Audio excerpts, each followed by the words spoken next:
What's going on, everybody? Welcome to the Buzz here at Buzzworthy Radio. I'm Navel Lee, and we are here with a round two. And I'm saying it's a round two because my guest, we did this before. The problem is, it's not available for you to listen to. It got lost in the sauce somewhere, and you know, I'm not mad at that for two reasons. One, we now get to have a follow-up chat just check in and see how this guy is doing since we last talked. But now we get to do this again. That's the second part, and it was fun the last time. Now we get to have some fun again. So Of course, yeah. Henry King is joining me once again here. I really appreciate you doing this with me again. I was very happy that you said yes. Well, thanks for having me. I appreciate it. Absolutely, and for those that were not had the fortune of obviously being here for this because you weren't, but Hmm. when we last conversed, Henry was here to talk about Donnie, and it's a short film that I did have the opportunity to watch, and it was very well done. It was well crafted because there were a lot of themes, there were a lot of things in there that probably would speak to a lot of audiences, especially in our representation, because Mm. a couple of the things that stood out, which I had mentioned to you before, was in the beginning of the movie, you are seeing you are seeing Donnie getting basically thrown out of his house. In no uncertain terms, he was thrown out of the house. You can't even say that he just up and left on his own. He basically Hmm. got thrown out of the house Yeah. because of the dad. And correct me if I'm wrong. Was it the stepfather? It's not the actual. Stepfather, yeah. That's what I Yeah. thought. I didn't Hmm. think that was the bio dad. That's why I was going like, Hmm. I think this was the stepfather in this. Yeah. So to set the scene, you're seeing how much Donnie is trying to protect his mom and his brothers from the stepdad to a point where he's even asking them to leave with him. Hmm. Unfortunately, they don't because, in no uncertain terms, the mom said, "Where else are we going to go? I need to stay here because this is my only means of support." Mm. Now Donnie is out on his own. He's trying to find his way. He finds his way. He's in a gym. He takes up boxing, and then he is successful in it to the point now when he goes back home, he has the confrontation again with his stepfather, but this time he's now a man. He wasn't a, it's not like he was, I'm not saying that he wasn't a man before, but this time he was able to step up and be a man for his family and show the stepdad who's boss. So Mm. I think that's really what I liked about seeing this is that we watched Donnie's come up. Hmm. What do you have to say to the fact that I just explained it this way? I mean, man, it's amazing hearing you just explain it and give back to me everything that was sort of percolating in my brain, when I was making this. And yeah, I'm excited for people to watch it. I got some like, amazing good feedback. It's been in festivals and just like watching people watch it. There's something about people consuming Yeah. your art that's just healing in a way. Um, and very validating too. It's like, okay, this thing that I thought in my head actually works. Like people actually are engaging with it and connecting with it. And it's so special. You know, we did touch on this, and let's go over it again. How Mhm. did you get in? What was the inspiration behind making the short film of Donnie? What prompted you to go ahead and tell the story? Mm.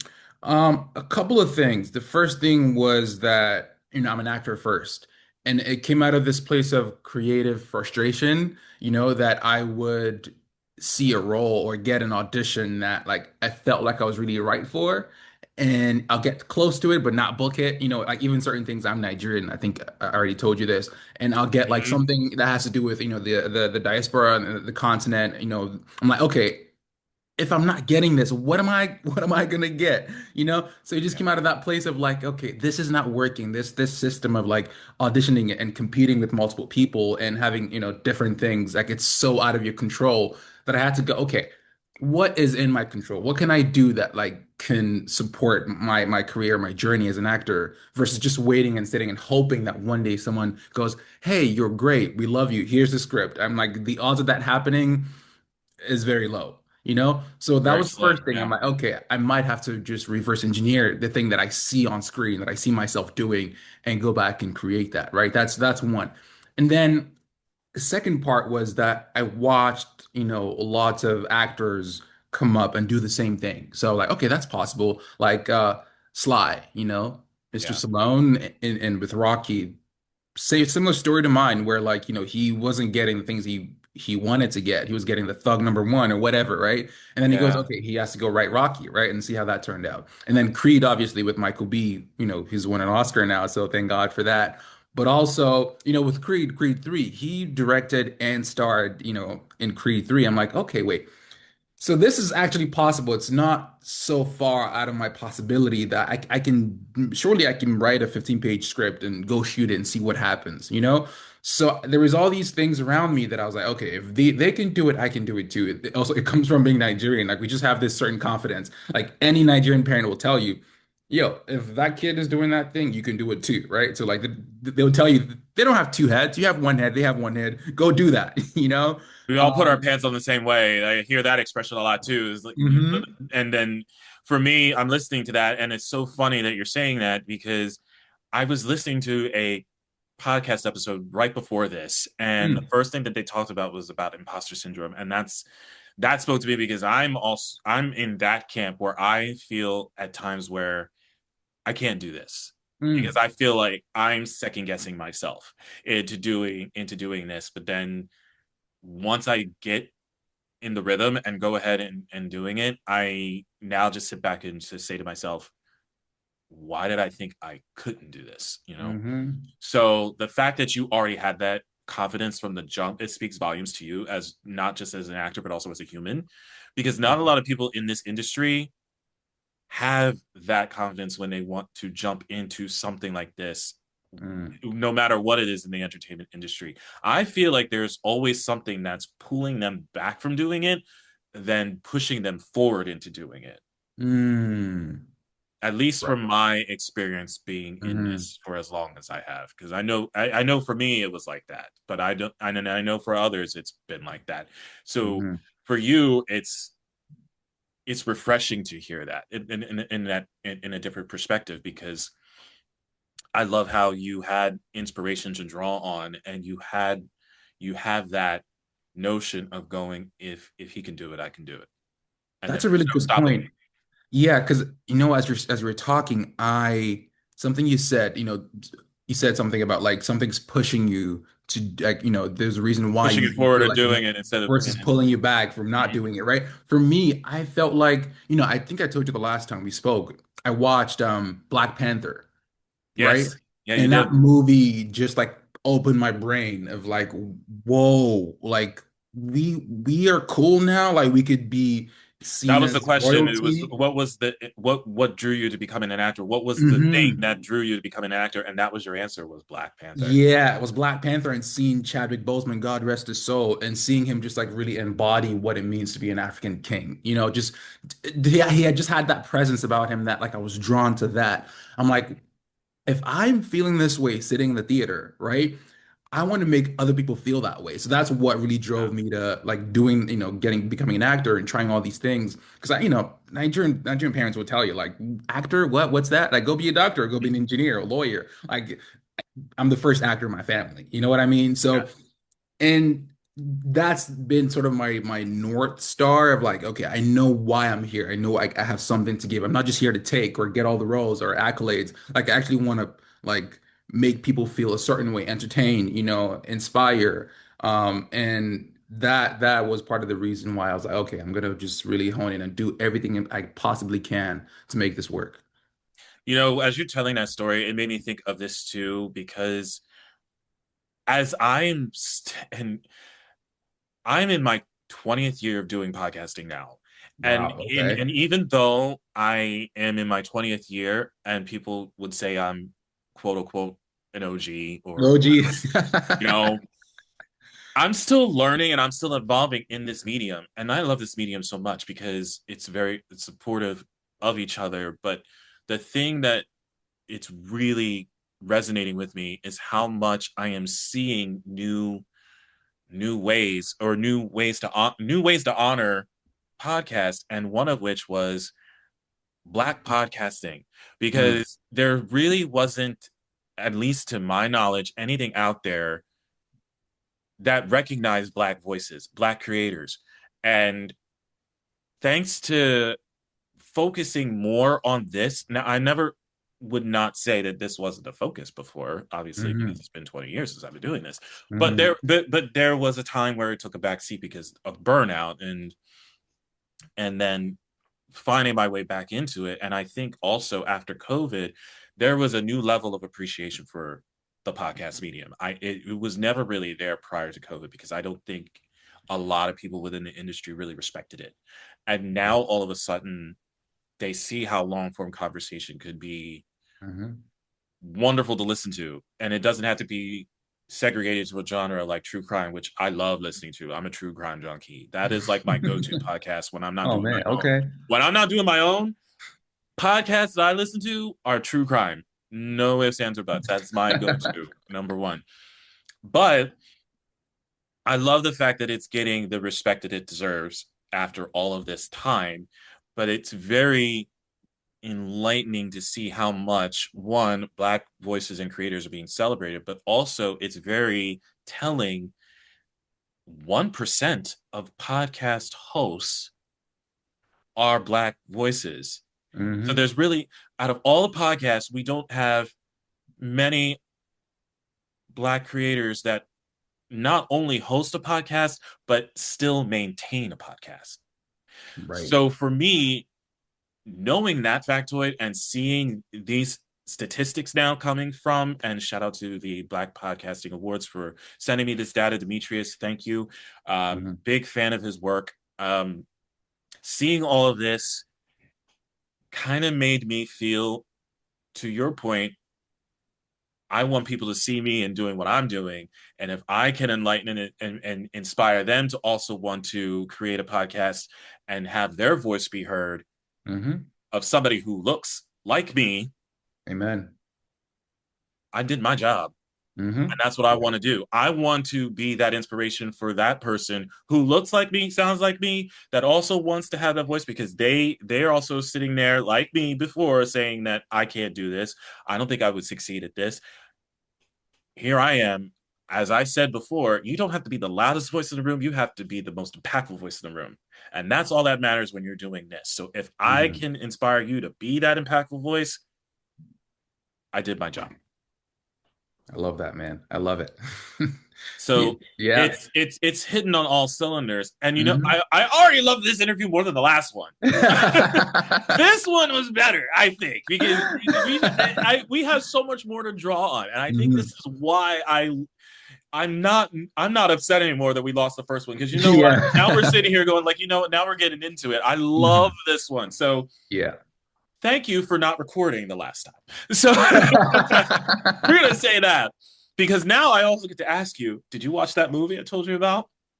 Man, no, not yet. No, I started it, but I fell off a little bit. But yes, I'm gonna finish Unstoppable, right? Yes. Yes. hmm So, guys, if you I have talked about it on the show before. hmm So, for those of you who had not heard about this it's called Unstoppable, and it tells the story of real life wrestler Anthony Robles, who was born with one leg and he became an NCAA champion. And it it somewhat is similar to Donnie, except it's wrestling, and he has one leg.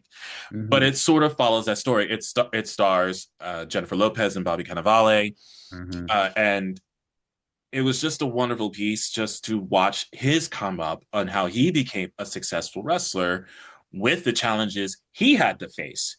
But he worked those challenges to make it work for him, not hmm against him, where people thought he wouldn't be able to succeed in this. And also shout out to Don Cheadle, who also was in this movie.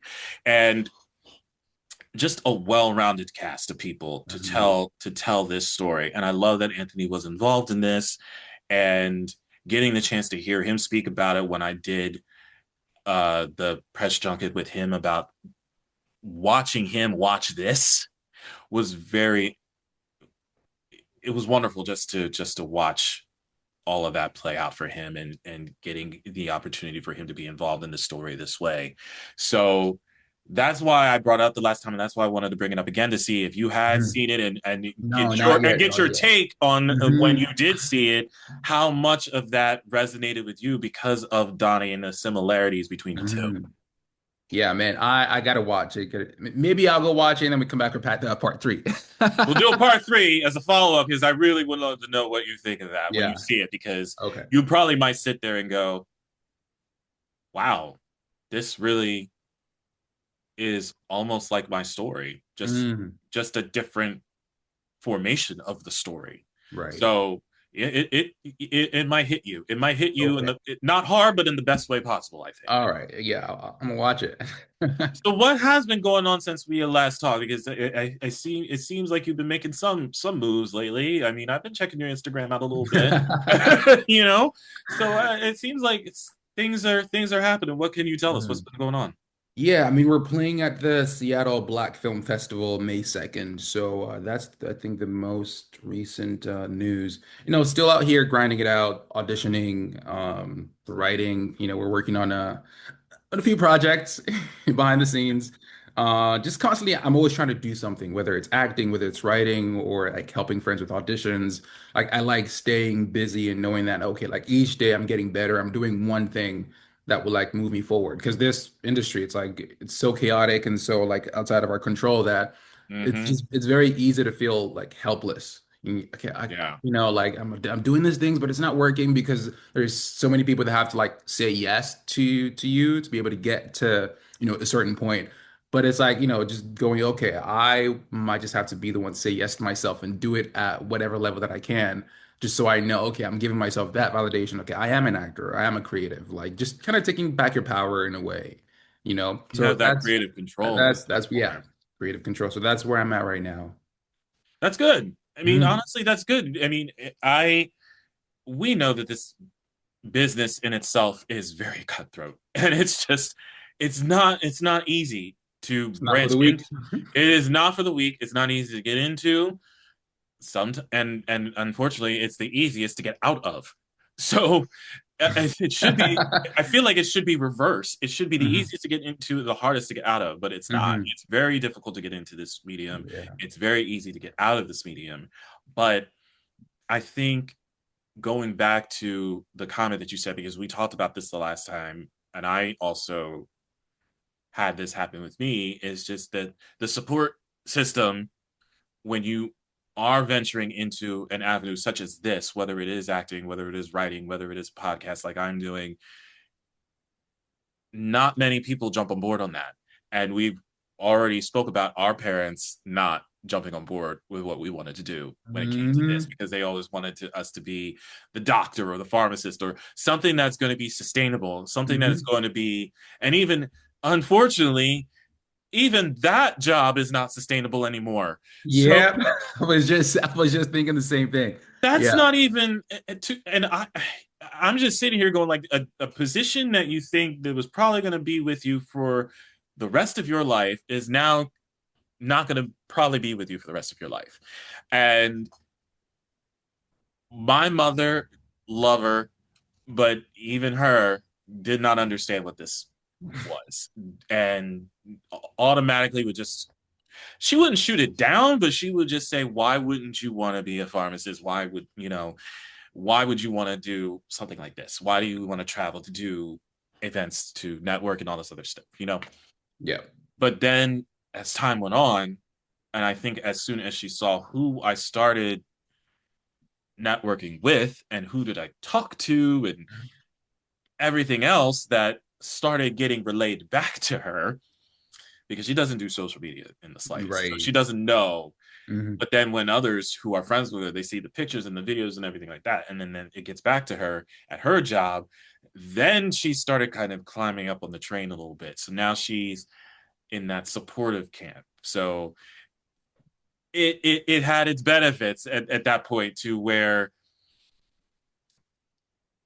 the burnout I felt I probably needed to recollect myself. And even though I was forced into a burnout because of the job I was doing, it made me miss this Mm, And it really also made me want to put more focus into it because of the fact that I missed it. Because at one point I thought I had nothing left to give anymore. I thought I did everything I could with it. I put in 13 years at this point, and there was, what more could I do with this that I haven't done already? And then I just slowly let it die off to the point where I was burned out and I just stopped doing it mm, completely. And then all of a sudden the rejuvenation happened. And then after COVID and everything started opening up, and seeing how much this medium was being loved and respected, it kind of made me open my eyes a little bit more. As much as I missed it, then I really saw what more I could do with it. And then mm, because I saw what more I could do with the show, then I started getting more involved. Then I started networking more. Then I started doing all of these things that probably could have been done, I'm going to be generous, 5 years ago, mm, that I never done before because I never thought of it. I never thought of it as a business. I never thought of it as a business. And now that you think of it as a business, there's more opportunities that are out there that you've mm. never seen before, and that's Right. why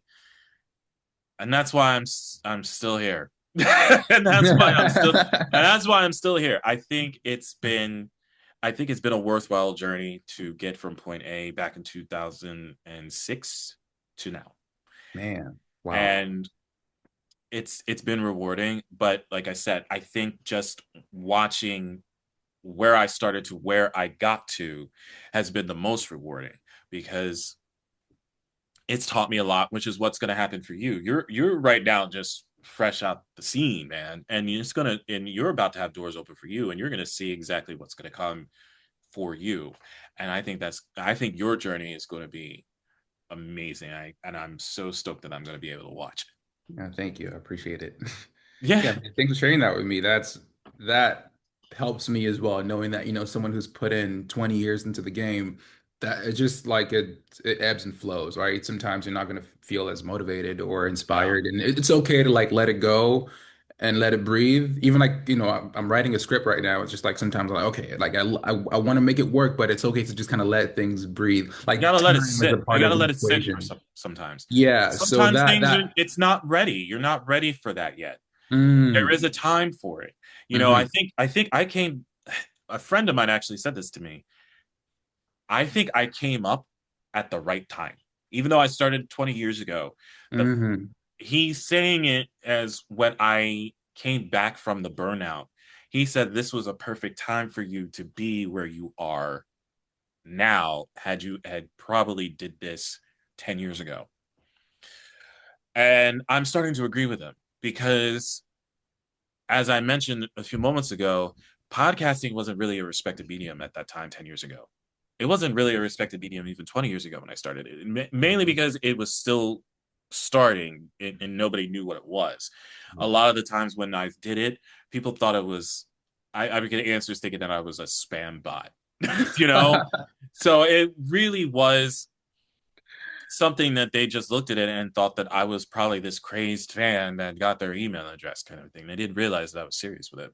hmm And then it slowly started gravitating upward, as you had even said, it started gravitating upward.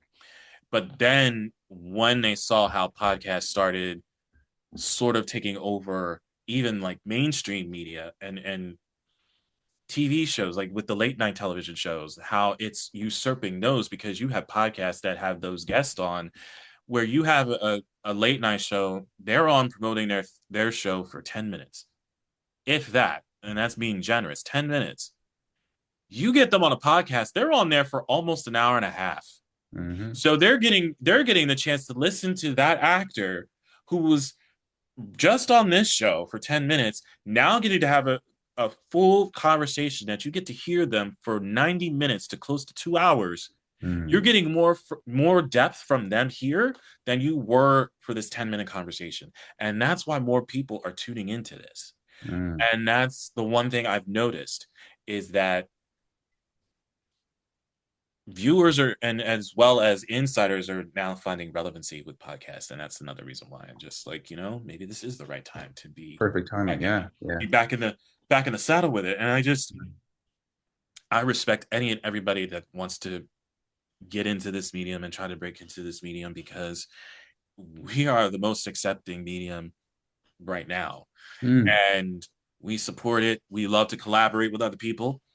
And it's just a matter of, I think everybody needs to be consistent because it goes back to what we were saying. That confidence level is a reason why I don't think many people start it. mm. But another factoid I learned,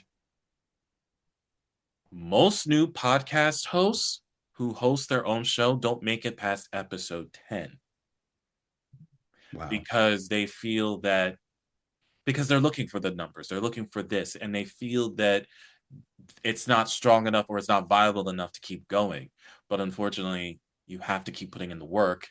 And this stems even to you for this comment. You have to keep putting in the work in order to become viable. Mm, So you still got to put in that grind. And I don't think many people realize that what yeah. goes into it. Yeah, I mean, I think it's So also about the why too. Like, I think it kind of ties back to what we that's a said. perfect one. That's a perfect question. The Is the why? Yeah, like, are you doing this because you want to be viral or famous or whatever, or are you doing this because like you enjoy it? Like if, it feeds your Mm-hmm. soul, you want to give something back. And all my mentors, everybody who I look up to, respect, from the Denzel Washingtons to Michael B to Sterling K. Brown, Violet Davis, like they all Yeah. do this because it's almost bigger than themselves. They can't help but want to give to the art form. And I'm like, if that's where their mental is, and if I want to be like them, I have to sort of follow the same path, right? Do what they did Yeah. to get where they are. So yeah, I'm not doing, but for me, going back to Donnie, when I made the film, I didn't think, people were gonna really connect with it. I made it first because I'm like, you know what? If my grandma and my mom see the film and they enjoy it, that's enough for me. Like I made something that they can see. At least they know it's Yeah. not a pipe dream. That okay, at least I got a little something. One person like supports my vision, great, like job done. But going into these festivals and winning, the awards and whatnot, and people just watching it and connect. I think the word I'm looking for is connecting. Like people Yeah. connect with it and like, telling me stories about their parents and their family life and how they feel like they're the underdog in their story, right? Mhm. That for me felt amazing. I remember, screening the film at the Vancouver Independent Black Film Festival, and my Okay. mom and grandma and my family came to see the film. And I mean, I'd spent months in the editing room, so I'd seen all the different iterations of it. So I was kind of bored of it at that point. But watching my mom watch the film, like watching the audience, laugh in certain moments and like, shriek and others, the boxing scenes, and just watching them go through the roller coaster of emotions. I'm like, whoa, this It's is a new way of watching it because, as you just said, you've already been in the cutting room floor doing everything for the past several months, but now you're getting Mhm. a new take because now you're seeing not just the audience but your family react to it. So now you're watching it from a different lens. Exactly. And that was special. Like, I don't think there's any sort of recognition or awards. Those are all great, but like nothing beats that feeling of knowing that you did something that made people feel, you know, feel a type of way. We're all kind of numb these days. We have news, whatever. There's always things kind of like bombarding our sensory nervous system, whatever. But it's just being together in a room and having people just all kind of face forward on the screen, just taking in your art. I think that's what I want to keep doing that for the rest of my life, and it was pretty special to share that. And I want to be able to do it on a much bigger level and have more people see things. And yeah, just be out here living. I love that we are using the word connecting, and I love that you said about the why because that is a big proponent of when I look at new shows that come in or new actors that come in is just what is their reasoning as to why you are doing this, why are you pursuing this, why are you doing this, Mm, and you're right because there are some that kind of do come in and just want the clout, and it's not a lot, but there are some that really want the clout, and that's not something. This is not an area where you need to be doing that in. Is you mm, you said it yourself. This is not for the weak. hmm. So if you are coming in just for clout reasons, you need to reevaluate your position because this is not for that. This is not for that. I I really do think that everybody does have something they want to say. Mhm. You know, there's always a need for new voices, and there's always a need for something, and they're going to connect with somebody on some level of that voice. So I Mhm. think I just think that people need to show that confidence that you show, and I respect that immensely that you can do that because at being 40 and the fact that I still sit here and say that I have imposter syndrome, I feel like I got to do better. You know what I mean? I feel like I got to come and correct sometimes because it's just I I I wish I wish I knew that then. I think this is what I'm trying to say. I wish I knew that then. What I know now is that I never had to second guess myself. Mm, I never had to put myself in a position to think I was not worthy, mm. where in fact I am worthy. Amen. And like you said, connecting with that one person, we did our job. Yeah. That's it. Yeah, because that one person is going to go inspire the next person and the next person, and that's what the legacy is, right? Yeah. It's yeah. I mean, you just said it. You just said it. There's nothing more we can say. It's Hmm. honestly all we can tell you is to just follow your dreams is all we can say here. Just follow your dreams, follow your instincts because I've recently learned myself that sometimes your instincts are never wrong. So follow your dreams, follow your instincts, and you never know where you might land. It might be something that you wanted to do. It might not be something you expected to do, but then you fall in love with it. This Hmm. is not something I expected to do. Hmm. This was not my first calling. It never was. And now I'm here 20 years later. Hmm. So, so it it's gonna take you someplace that you probably never expected, and you're gonna fall in love with it. And I'm very excited to see where you are gonna land and end up and let everybody know where they can find you. Yeah, I mean, Instagram, Henry King, Henry with two Y's, King underscore. I think that's my handle across all medias, TikTok, Instagram. Yeah, it's very Well, simple. we'll make sure we have it correct on our site for you, so that way everybody knows where they can follow you and check you out. I'm so glad I was able to do this with you again and get this unlocked. This was amazing, as was the last one that nobody got to hear, but Hmm. That's okay. it is totally okay because we got this one unlocked now. So I was Mhm. very happy that we got this done, and always the door is open for you to come back. We love to have you. Thanks, man. I appreciate it.